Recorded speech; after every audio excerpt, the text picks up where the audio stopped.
हमारे साथ खास बातचीत करने के लिए मौजूद हैं ब्रिटेन के finance minister George Osborne. Chancellor, welcome to Z. My first question to you would be, this is your first trip to India after the new government has come in. What are your expectations from this new government? Well, we're enormously excited about the new government and the stunning election victory of Prime Minister Modi. And I wanted to come to India as quickly as possible. I'm a regular visitor to India, but I wanted to come with the British Foreign Secretary to talk early on to the Prime Minister, to the Finance Minister and others about how we can do more business together between Britain and India, more investment, more jobs, more trade, because I think good things are coming, good days are coming, to borrow a phrase of Mr. Modi's. Achhe din, and that I want Britain to be part of that. Give us a sense of, when you say Britain is looking forward to do more business with India, give us a sense of which sectors are you looking at in terms of investment and trade?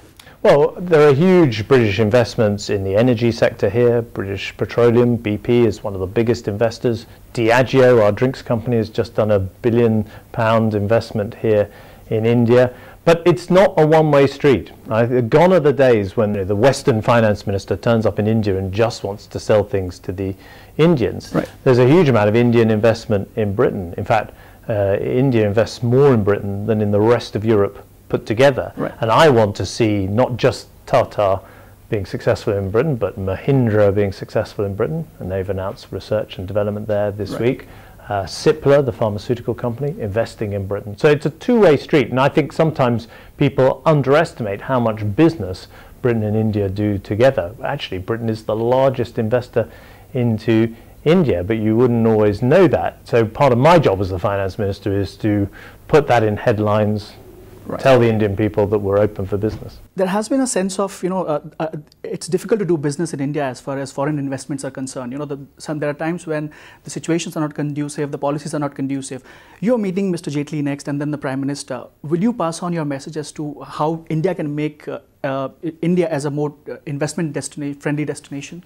Well, I think what the Prime Minister has set out is a very exciting agenda for modernising the Indian economy, creating prosperity and jobs for the people of India. And my message to him and to the people of India is Britain can be partners in that. British investment in, for example, Delhi Airport is creating modern infrastructure for this capital city. Britain can help create jobs here in India. JCB is powering Indian construction, but also employing Indians in the factories that are just opening, for example, now in Jaipur. So there's lots of business that we can do together. And of course, we have a great British Indian community in Britain that are such an important part of our economy and our society. And there are a lot of economic links there as well. So there's a huge amount, I think, we can offer to Prime Minister Modi's programme of reform. Any specific steps that the British government is taking to attract investments from India into Britain? Well, there are two things. First of all, we have this new export finance that will help companies that want to do business between Britain and India. I'm announcing big changes to that today. And second, what I would say is, if you've got specific investments you want to do, get in touch with us. We are, I think, the most open economy in the world. Right. There are Indian companies employing 100,000 people in Britain already. Absolutely. And we want them to employ thousands more. So there's a huge amount we can do together. I could talk also about the education links, the science links, and so on.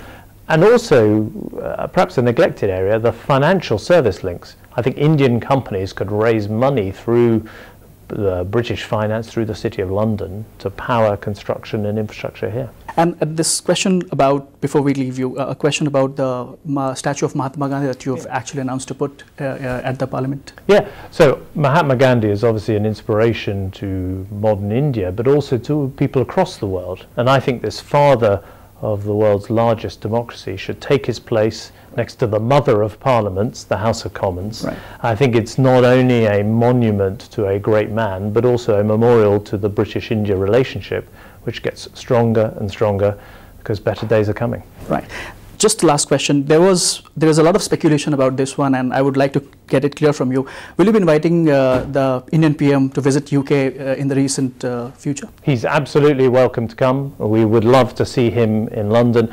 Can I tell you, there is a huge amount of excitement in Britain about the election of Prime Minister Modi. It's been covered a lot on our television. Right. And our newspapers. The people of Britain would very much like to see him in Britain. Great. तो ये थे हमारे साथ chancellor Osborne जी news से खास बातचीत करते हुए। Thank you.